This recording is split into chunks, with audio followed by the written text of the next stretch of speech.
Assalamualaikum warahmatullahi wabarakatuh. Baiklah, hari ini kita sambung subtopik yang 5.4, teknologi kejuruteraan genetik.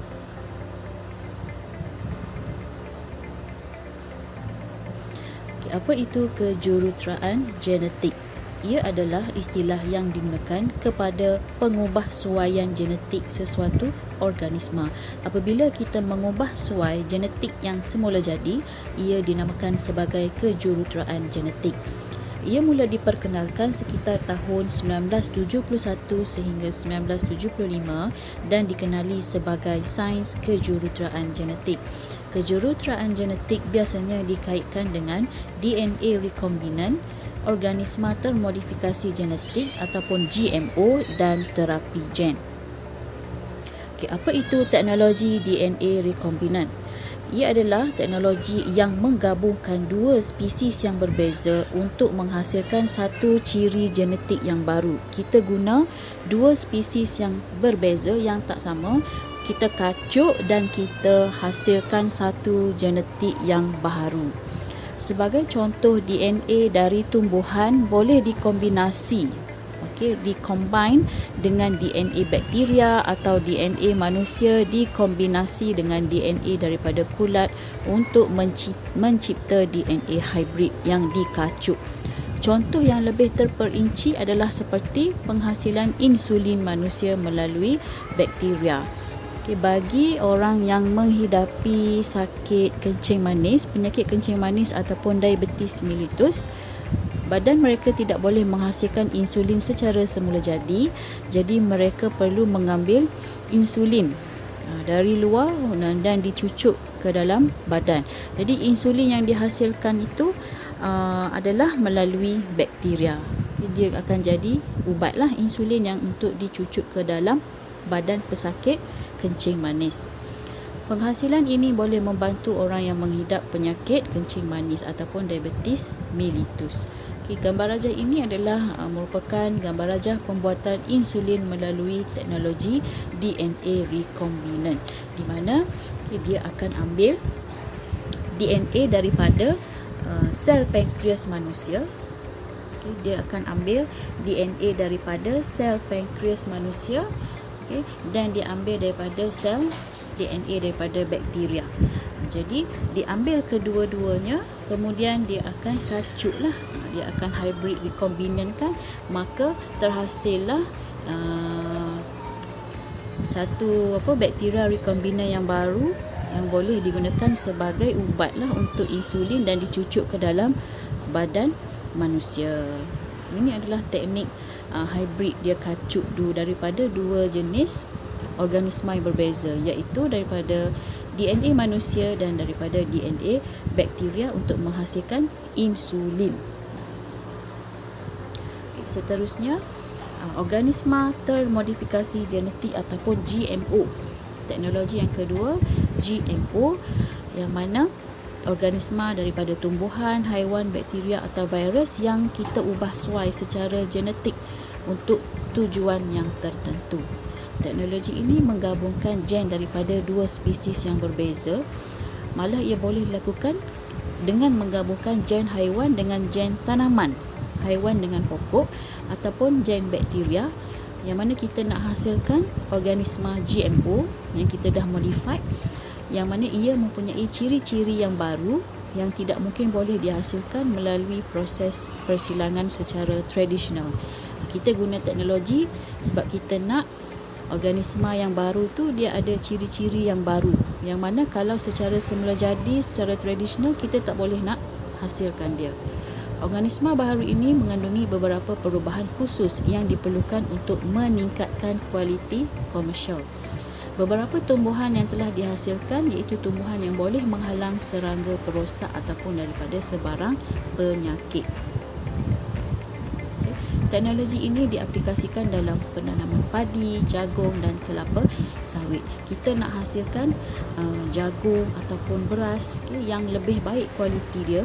Buah dia mungkin lebih manis, lebih besar, bebas daripada penyakit. Jadi kita boleh modifikasi, ubah suai secara teknologi genetik. dan kita akan dapat hasil yang lebih berkualiti. Bila hasil yang lebih berkualiti, maka kita boleh ekspor lah, kita boleh jual. Kita boleh jual dengan harga yang lebih baik dan ia membantu meningkatkan ekonomi negara kita juga. Buah yang lebih besar, nilai nutrisinya lebih tinggi dan daya rintangan terhadap serangga perosak ataupun sebarang penyakit merupakan ciri-ciri produk yang kita ingini dalam bidang pertanian. Siapa yang tak nak beli buah mangga yang lebih besar, yang lebih elok rasa dia, dan tak ada sebarang rosak. Jadi buah itu kualiti dia lebih baik, maka harga dia lebih tinggilah. Salah satu kebaikan tanaman yang dihasilkan melalui modifikasi genetik ini ialah pengurangan penggunaan racun perosak. So bila pokok tu sendiri ada daya tahan terhadap penyakit daripada ataupun serangga perosak, kita pun tak perlulah, petani pun tak perlulah guna serangga perosak sebab pokok tu sendiri dah ada daya ketahanan dia sendiri. Jadi bila tak guna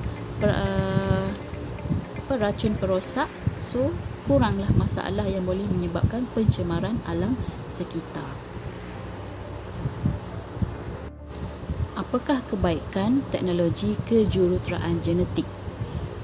Yang pertama, kita boleh mengenal pasti dan menentukan penyakit baka dan seterusnya merawat penyakit tersebut. Contohnya jika kita tanam sesuatu tanaman, bila kita tanam, tanaman kita tu dapat penyakit, buah tu dapat penyakit, pokok tu dapat penyakit. Dan bila kita ambil lagi dari benih yang sama, kita tanam, kita tetap lagi dapat penyakit yang sama pada pokok tersebut. Jadi bila kita ada teknologi ini, kejuruteraan genetik, kita boleh kenal pasti dan kita boleh rawat penyakit tersebut supaya baka yang seterusnya takkan ada lagi penyakit tersebut. Dia akan menghasilkan pokok yang lebih berkualiti, menghasilkan tanaman dan ternakan yang lebih berkualiti, menghasilkan tanaman dan ternakan yang mempunyai daya tahan penyakit yang tinggi.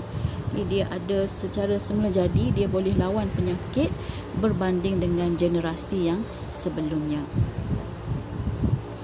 Selain itu, kita juga boleh menghasilkan tanaman yang lebih banyak dan memerlukan masa yang lebih singkat untuk tuaian. Pokok yang elok, kita nak buah tu hasil dia banyak, dalam satu masa dia boleh menghasilkan banyak buah dan tak perlu tunggu masa yang lama. Sekejap saja kita dah boleh dapat hasil tu. Jadi bila proses tu cepat, maka cepatlah kita boleh pasarkan tanaman kita. Penghasilan insulin dan enzim daripada bakteria boleh membantu untuk kesihatan manusia yang lebih baik. Apa keburukan teknologi kejuruteraan genetik? Selain daripada kebaikan tadi, ada juga keburukan teknologi tersebut. Antaranya adalah hasil perubahan genetik memberikan kesan-kesan sampingan kepada pengguna yang mengalami alahan. Jadi hasil-hasil kita ubah yang perubah organisma tadi, dia boleh memberikan alahan. Alahan kepada orang yang tak boleh kepada alahan tersebut. Orang yang tak ada alahan, dia bolehlah makan buah tersebut, tapi bagi orang yang ada alahan, alergik, dia tak dapat nak guna barang tersebut lah. Kalau dia guna produk tersebut, itu akan memberikan kesan sampingan lah kepada pengguna. Penyelidikan genetik yang menghasilkan spesies baru menyebabkan spesies asal akan pupus. Kita dah dapat organisma baru, spesies baru yang lebih baik, so kita akan teruslah hasilkan yang baru tu, jadi yang asal dia akan pupus. Juga boleh menyebabkan kesan sampingan seperti mutasi pada pengguna. Ini kalau penggunaan secara berlebihan lah. Benda-benda yang diubah suai ni, kalau kita guna secara berlebihan, dia boleh memberikan kesan mutasi kepada pengguna. Sebab tu dalam apa jua kita ni, penggunaannya haruslah bersederhana. Selain itu, pengubah suaian genetik mungkin digunakan secara tidak beretika. Mungkin ada orang yang akan salah guna kejuruteraan genetik ini dia akan buat senjata biologi, yang mana senjata biologi ni boleh membahayakan manusia.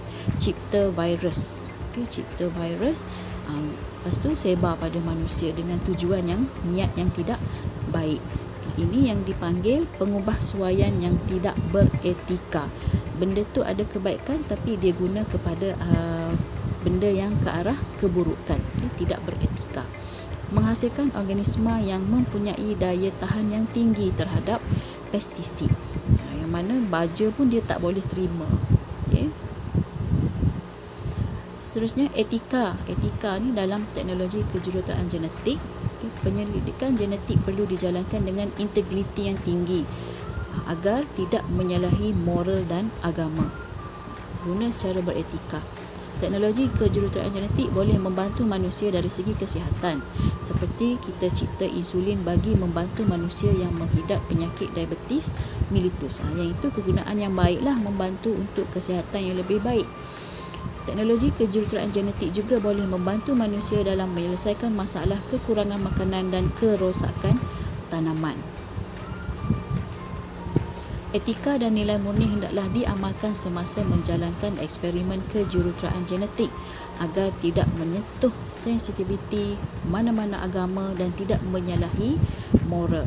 Jalankan sesuatu kajian secara beretika. Bagi mengelakkan teknologi kejuruteraan genetik daripada disalahgunakan, terdapat undang-undang dan peraturan yang wajar dikuatkuasakan bagi mendidik para pengkaji memahami dan mengikuti perkembangan kejuruteraan genetik. Dalam pada kita buat kajian, adalah undang-undang dan peraturan yang wajar dikuatkuasakan supaya pengkaji tidak menyalahgunakan teknologi yang ada.